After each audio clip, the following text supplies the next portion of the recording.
This is the On the Pony Express podcast, part of the On3 network. Check out all the SMU coverage you need at ontheponyexpress.com. Now, here's your host, Billy Embody. 1, 2, 3, let me go.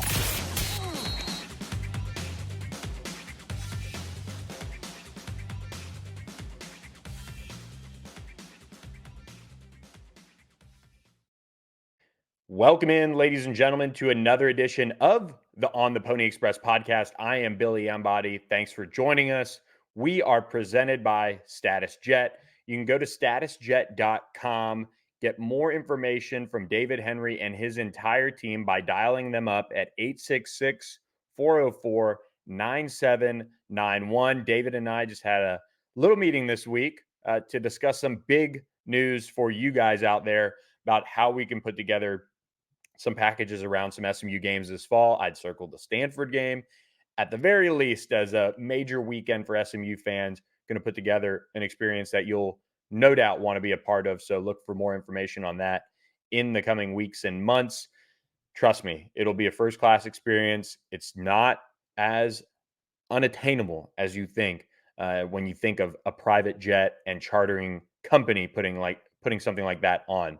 David Henry and his team at Status Jet flew the cheerleaders and the band down to New Orleans for the AAC championship game. They did it the right way, how you would expect SMU to do it. We're looking forward to partnering with them on these experiences for SMU fans to put together a team flight plane or a game experience where all the SMU fans can fly around to some of these really cool environments in the ACC. So shout out to everything that Status Jet does for us.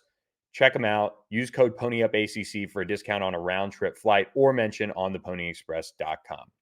We've got a packed show for you guys today as we have Ross Dellenger of Yahoo Sports joining us later on in the podcast to talk SMU to the ACC, the future of the ACC, the future of the college football playoff, NIL, and more. So looking forward to that conversation. Hopefully you guys catch this podcast when you guys are going around this weekend or running errands or hanging out with the fam. You guys can catch up on a really nice interview that we had with Ross just wrapped it up a few minutes ago before recording this pod. So let's jump in, guys. Spring football is just a couple weeks away for SMU now. We're actually sitting here at a week and about 10 days. So 10 days overall for SMU to start spring football, which is going to be exciting times at ontheponyexpress.com. So subscribe for just $1 for your first 2 months using code SMU1. That's SMU, the number 1. Jordan Hoffeditz, who joined the site, dropped his first couple spring position previews, which we're excited about. And we've been dropping a ton of information on recruiting. And stay tuned. Might have more news on that front soon. I was kind of hoping to have some of that for you guys on this podcast, but we will continue to wait it out for you guys and keep you guys updated at ontheponyexpress.com. Quick note here, last night, SMU did go down to New Orleans and grabbed a win, kicking off what is a critical stretch for the Mustangs on the hardwood. They beat Tulane 87-79. Second half comeback for the Mustangs was led by Chuck Harris's game-high 25 points.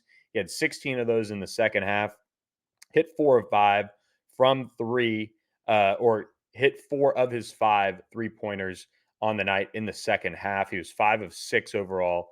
So 4 of his 5 were in the second half. He was 5 of 6 overall from beyond the arc. He also added 6 assists on the night. Zurich Phelps had 19 points. Tyreek Smith, 11. Samuel Williamson, 10. Jalen Smith, 10. SMU continues to get it done in a balanced scoring effort. Once again, though, and this is facing the league's top offense, statistically, I believe that's where Tulane stands. SMU held them to 79 points. It's not something that is overly impressive by any means, but they were going into the game averaging 89.5 points per game while shooting 51% from the floor in games played right there in Uptown in the New Orleans area. So for SMU to at least hold them to that was a little respectable. SMU now has a big game Sunday against Memphis at 3 p.m. in Moody Coliseum, yet another Sunday game in Moody before they head to FAU, top 25 team. They head to South Florida. this is a major stretch for the Mustangs to try and position themselves well, not only for the AAC tournament, but also just for that off chance they can battle their way into the NCAA tournament. Those hopes are still alive. Those hopes really lie with these next 3 games, Memphis, FAU, and USF. They'll have to really hone in at the AAC tournament and win that one to obviously truly secure a spot in the big dance. But they are not dead in the water yet. They are not dead in the water. This team continues to fight and find its way to winning. I believe that was their 5th straight win. Could be wrong. I'm pretty sure it was. So the Mustangs were getting good news Thursday night in that game in New Orleans. When we look ahead here to spring, we'll start doing some of this next week. But I think one thing that is going to really catch my eye this spring is the defensive line. And they have so many new faces. They have so many snaps up for grabs. And this is that first piece to finding that right puzzle and that right rotation and where do the guys fit. You can say the same thing about the wide receivers. I think we're going to see what could very well be the most competitive spring this program's seen in a minute. And part of that is you have some key players coming back who were basically brought in last year, especially on the defensive side, to say, okay, you're the starter. You're taking this on. This is going to be your team. What are you going to do about it in terms of your on-the-field play? You already cemented your role. That's why you were brought in. There are more questions on the defensive line this spring at the cornerback spot, kind of the same way. You need Deuce Harmon to be the dude, but you also need some of these younger guys to step up until they can bring in maybe one more cornerback to that fold. And they'll also try to bring in a defensive lineman as well. Quick note here, SMU running back Velton Gardner did what we expected him to do, and that is announced that he is graduating and transferring. He'll have 1 year remaining.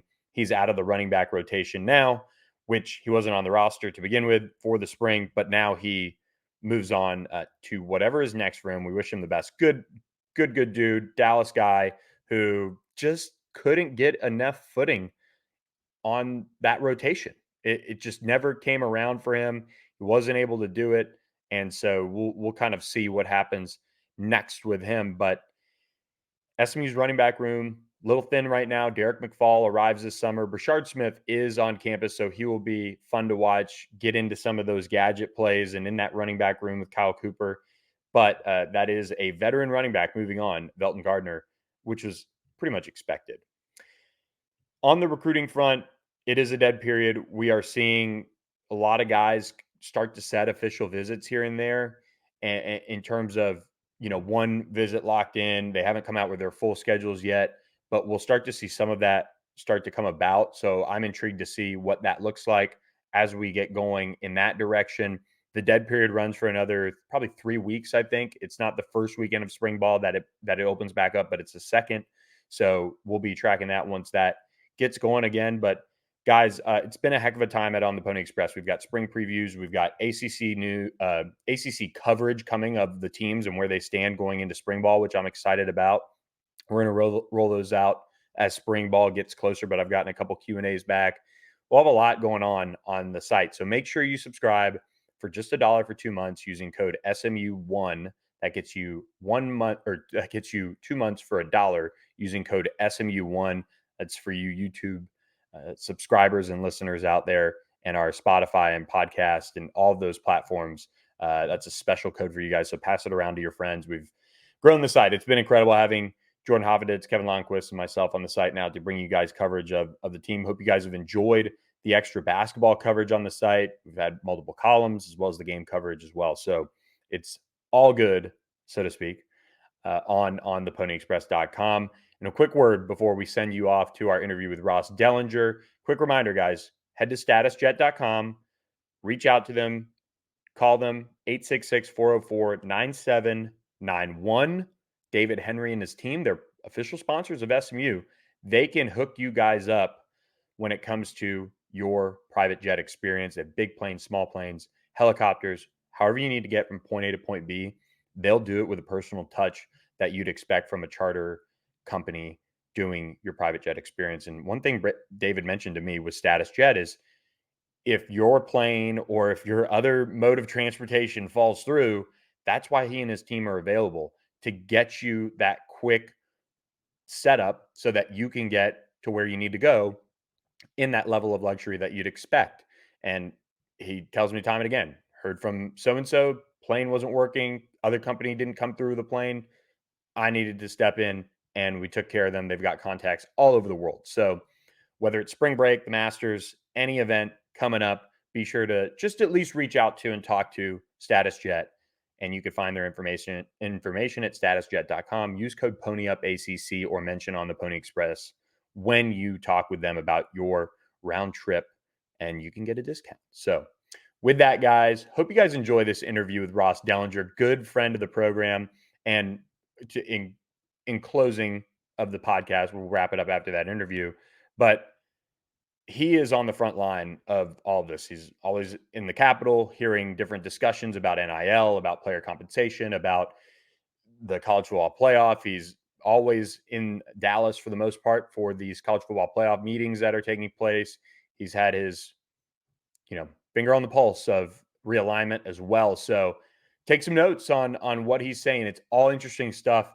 It is a very precarious time for college football. And one takeaway I think that I took from it is college football is quickly, in college athletics, is becoming this sport more so than anything, or these sports, that it is all a battle of the haves and the have-nots in terms of pure money. You can talk about facilities, you can talk about coaching staffs, you can talk about all that stuff. The teams that can position themselves money-wise to take care of athletes the best are going to be usually the biggest factors in college sports moving forward. And so that is something for SMU fans. If you're wondering what's going to happen and you listen to Ross and you're sitting there saying, this doesn't sound that good, what's going to happen to the future of SMU? Good thing is SMU can eventually point its nose toward player compensation in whatever is the allowed way with school funds at some point. And that is something that SMU fans should be pretty happy about. They're a school that has money when it comes to fundraising. It is just a matter of people maybe not wanting to do direct pay for play. Once this thing goes through and it becomes truly pay for play, SMU is going to be sitting in a just even better position because of that. There are still going to be programs that have so much money, it's sick. But SMU is going to be in a good spot when you look comparatively at other programs that have money tied up in this and that and debt and whatever. SMU doesn't really have debt. So they are in a good position.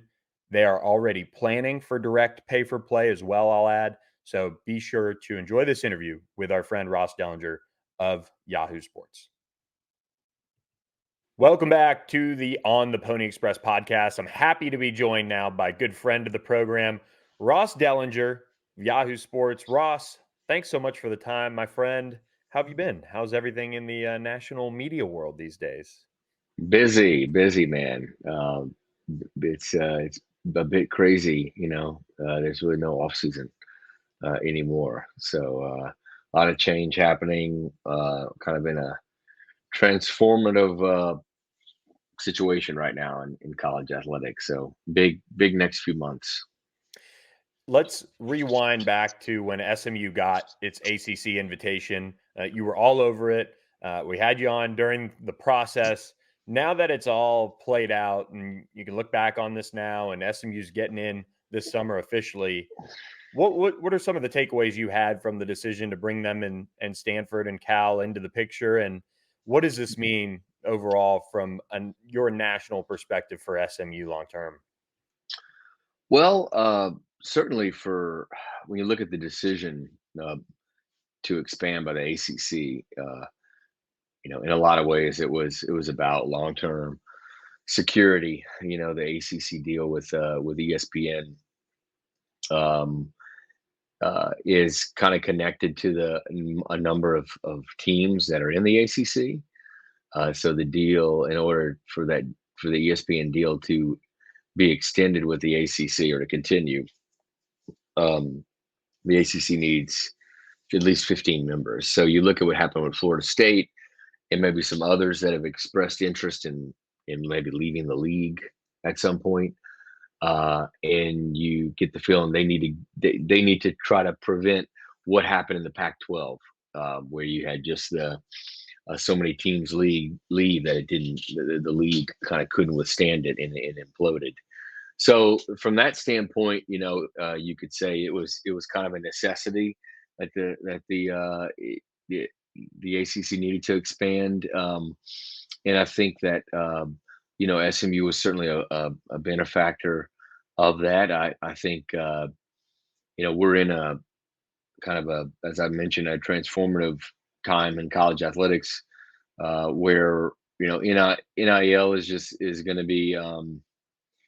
We're in the NIL era, but it's probably not lasting for too much longer. And we're going to have next evolution of NIL and athlete compensation will be coming.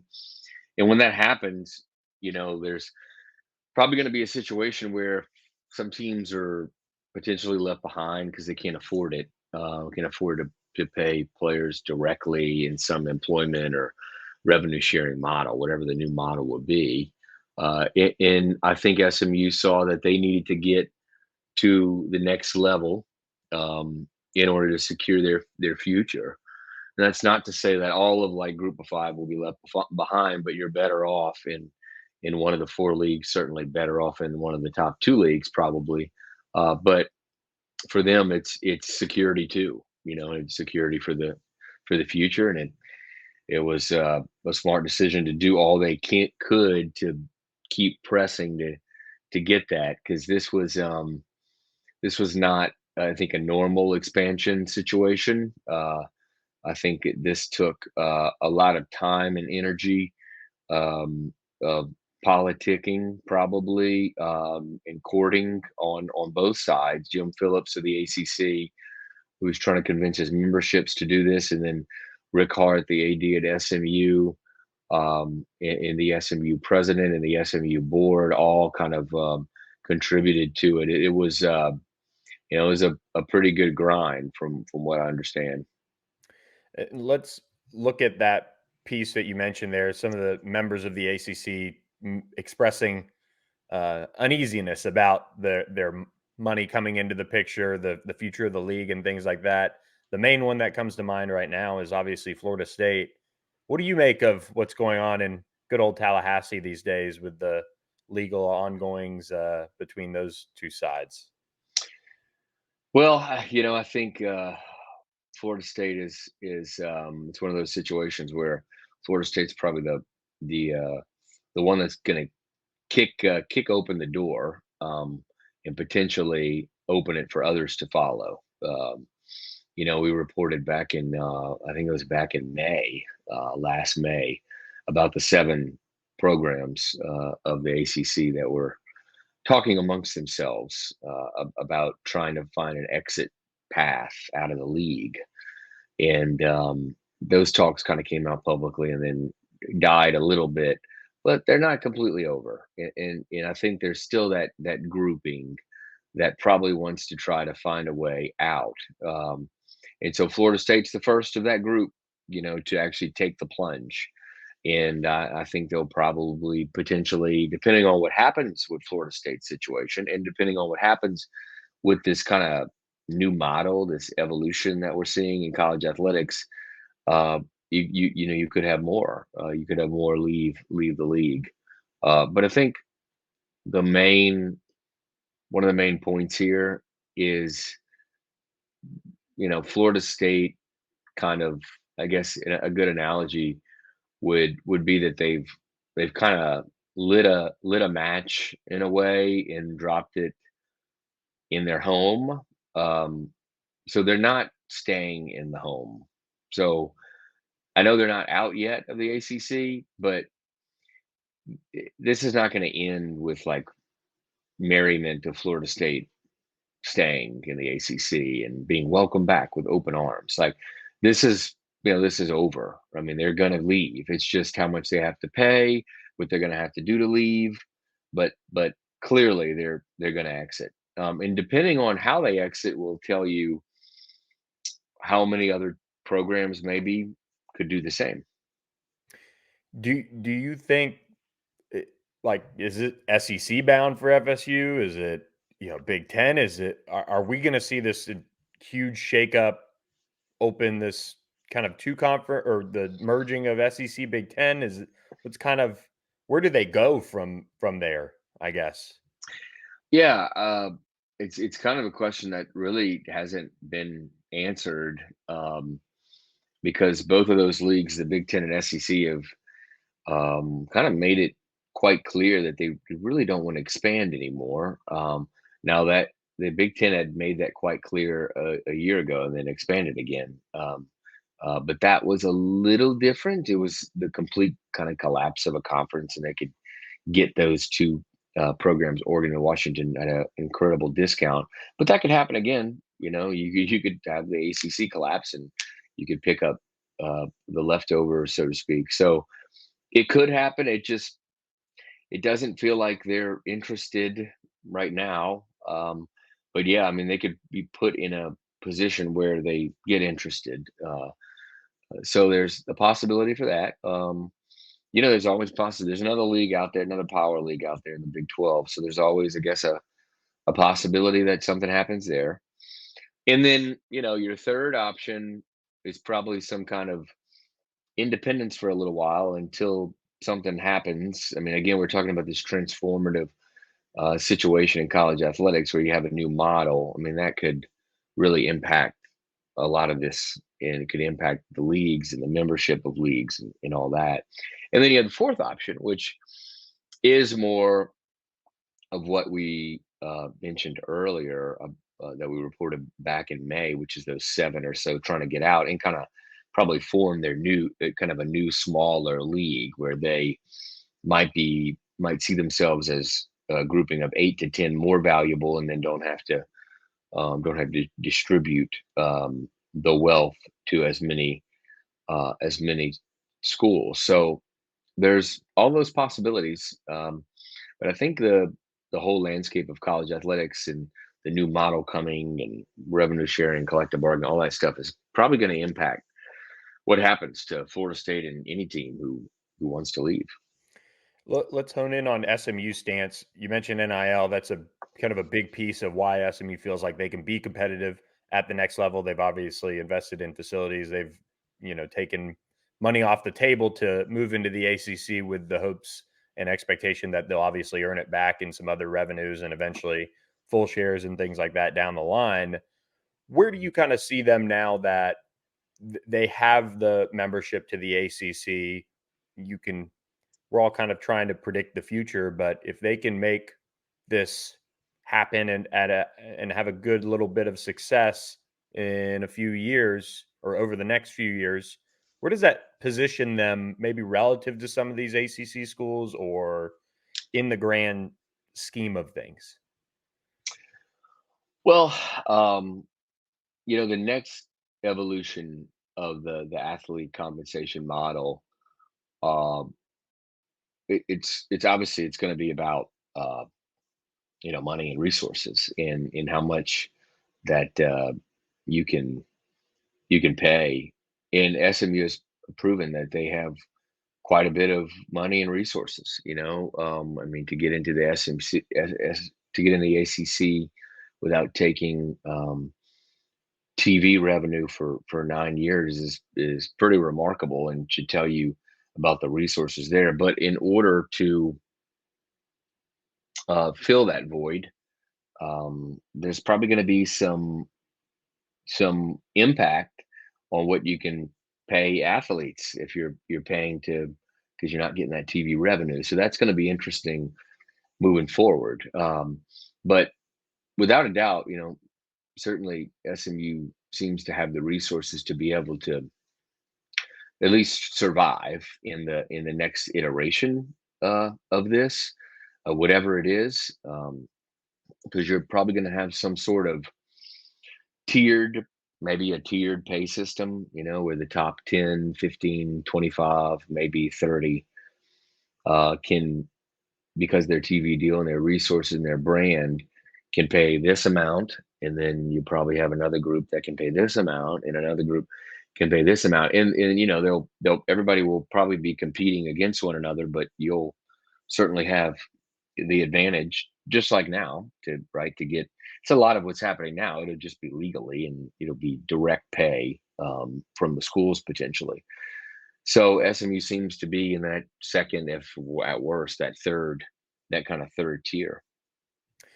And speaking of money and SMU relying on some money from other avenues of resources coming into the program, the college football playoff trying at some degree to skirt SMU's money a little bit compared to the recent additions like a BYU, Cincinnati, and programs like that. How did that all come to be where the full share for these next 2 years wasn't going to be realized? You reported the money that is now going to be going to SMU, and then looking down the road, you've got the new college football playoff deal.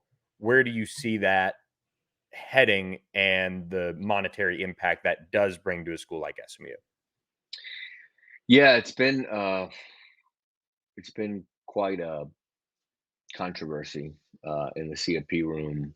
SMU, it kind of started. I think it was last summer, maybe even before that.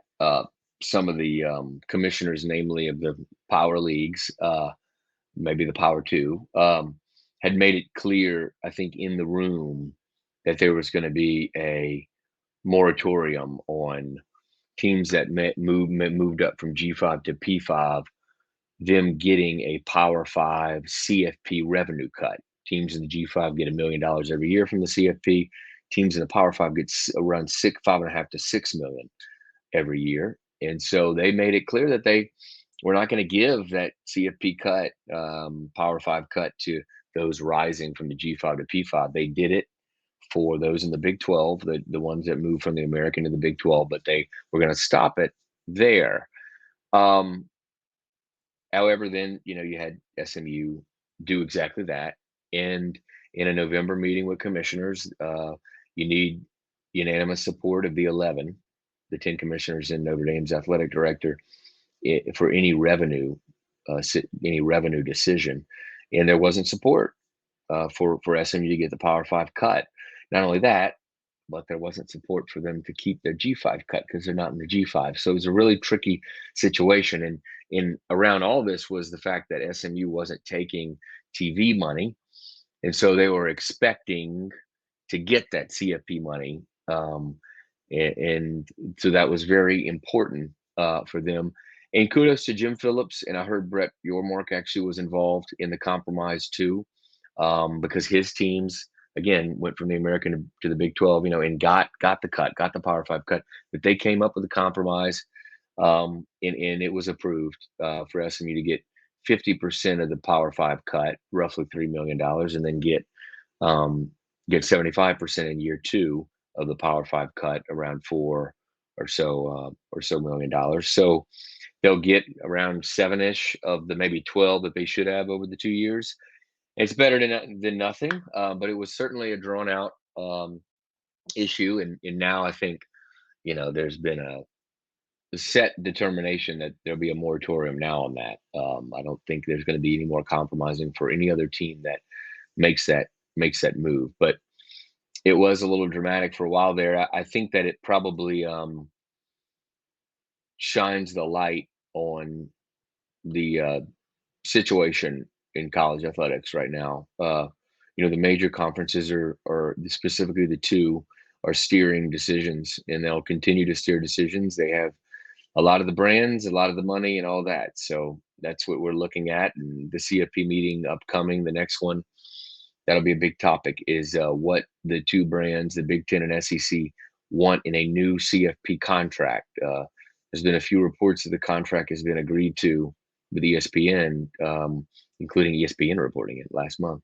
But I don't think that's the case. I don't think anything's agreed to because there's no new revenue model right now that's been agreed to in the long term after 25. So big meetings coming up for the CFP to determine a lot of that. And we'll close on this, and just your final thought on it. in terms of revenue model, are there any bits and pieces there as far as what that could look like for, like we talked about earlier in NIL, tiered levels, I would imagine, for, the power two, so to speak. And how does that all, what do you kind of see there? Does that change for each league? Is it unequal revenue sharing, like maybe the ACC has kind of talked about in that sense from their level?